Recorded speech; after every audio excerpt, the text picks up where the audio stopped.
Corona virus यानी कोविड-19 को देश में फैलने से रोका जा सकता है। ये कॉलर ट्यून तो आपने खूब सुनी है, बहरहाल फैल तो चुका ही है। आज इस वीडियो में हम सभी जानेंगे कि ड्यू टू कोविड आपको कौन सी कॉमन चीज़ों का ध्यान रखना चाहिए। सबसे अच्छी सलाह ये है कि ठंडी और कफ बढ़ाने वाली चीज़ों से रहें दूर। आइसक्रीम, फ्रिज का पानी, कूलर, एसी जैसी अनेक चीज़ें हैं जिन्हें हम रोज़ाना यूज़ करते हैं, लेकिन कोविड के दौरान इन्हें ना ही उपयोग करें तो फ़ायदेमंद होगा। एक बहुत ही ज़रूरी चीज़ आपको ज़रूर करनी चाहिए। एक बड़ी कटोरी में उबला पानी लें, उसमें कोई भी अच्छी बाम चाहें, विक्स, पतंजलि या झंडू का जो भी आपको अच्छा लगे उसे थोड़ा सा मिलाकर भाप ज़रूर लेवें। इसे दिन में 2 या 3 बार करें, आपको अच्छा फील होगा। ये तो बात हुई ठंड दूर करने की। ऐसी भी बहुत सारी चीज़ें हैं जो कफ बढ़ाती हैं, तो थोड़ा उनसे भी परहेज करें। इसमें विशेष रूप से खट्टी चीज़ें, दूध से बनी हुई चीज़ें, कच्चे नारियल का पानी, कच्चा घी, केला, चिकनी और तेल से बनी हुई चीज़ें होंगी, इनको यूज़ करने से बचें। अब बात है इम्यूनिटी बूस्टर और दवाओं की। इसमें सीधे मुद्दे की बात ये है कि किसी भी चीज़ को करें लेकिन एक अच्छे निर्देशन में करें। कई तरह के काढ़े, गिलोय, अश्वगंधा, तुलसी, नीम जैसी चीज़ें इम्यूनिटी को बनाए रखने में मदद करती हैं और ये बात गवर्नमेंट अथॉरिटीज़ से भी प्रूवन है। आयुर्वेदिक इलाज तो अच्छे हैं ही, लेकिन एलोपैथी की दवाओं का भी पूरा ध्यान हमें रखना चाहिए और डॉक्टरों की सलाह के हिसाब से लेते रहना चाहिए। गिलोय, अश्वगंधा और दूसरे काढ़े अगर हम रोज़ाना नॉर्मल दिनों में उपयोग करते रहें तो कोविड जैसे वायरल इन्फेक्शंस से बचते रहेंगे। लेकिन अभी हम संक्रमित हैं तो एलोपैथी दवाओं का भी उपयोग डॉक्टरों की सलाह के हिसाब से करते रहें। एलोपैथी दवाओं में ज़्यादातर एंटीबायोटिक्स और स्टेरॉयड मेडिसिन होंगी जिनको अचानक रिकवरी के लिए लेना भी ज़रूरी है। दोनों बातें हैं, किसी भी चीज़ को अच्छे निर्देशन में लें। आप दोनों का उपयोग करेंगे तो फ़ायदा ही है, लेकिन दोनों ही पेट के विकार पैदा कर सकती हैं क्योंकि गर्म होंगी और आप पेट की गर्मी के बाद की दिक्कतें तो समझते ही हैं।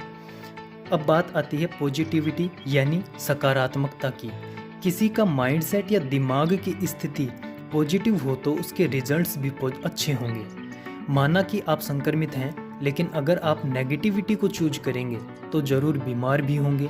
इसलिए आपकी ज़रूरत है पॉजिटिव सोचने की और पॉजिटिव सोचते रहने के लिए ज़रूरत है पॉजिटिव माहौल बनाए रखने की। सबसे पहले तो आप अपने आप पर विश्वास रखें और माहौल के लिए अच्छा कंटेंट देखें, मोटिवेटेड रहें, अपने टेस्टोस्टेरोन का उसका काम करने दीजिए। न्यूज़ चैनल्स अभी के समय ना देखें, कुछ ज़रूरी खबरों के अलावा मूवीज़ वगैरह देखते रहें और पॉजिटिविटी को रखें जिंदा। पैनिक होने से हमेशा बचिए।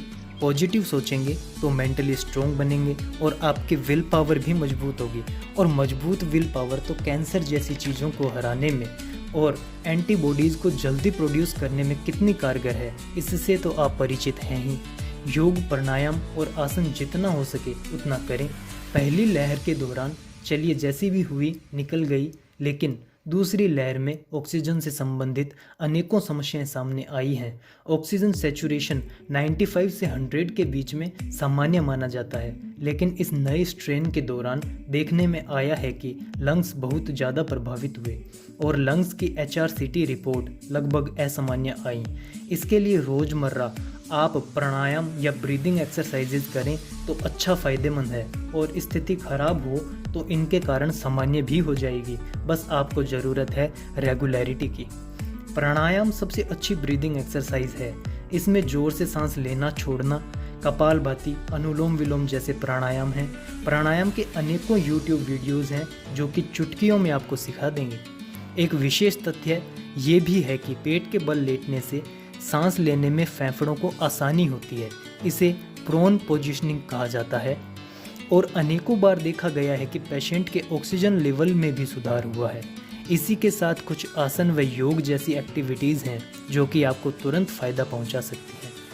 अनेक जांचों, room freshness, body temperature, room ventilation जैसी छोटी छोटी चीज़ों का तो ध्यान विशेष रूप से रखना ही चाहिए और अपने साथ साथ अपनों का भी तो ध्यान रखना ज़रूरी है। इसीलिए सभी रूल्स का करिए पालन और हो जाइए स्वस्थ। आपसे मिलेंगे अगली वीडियो में।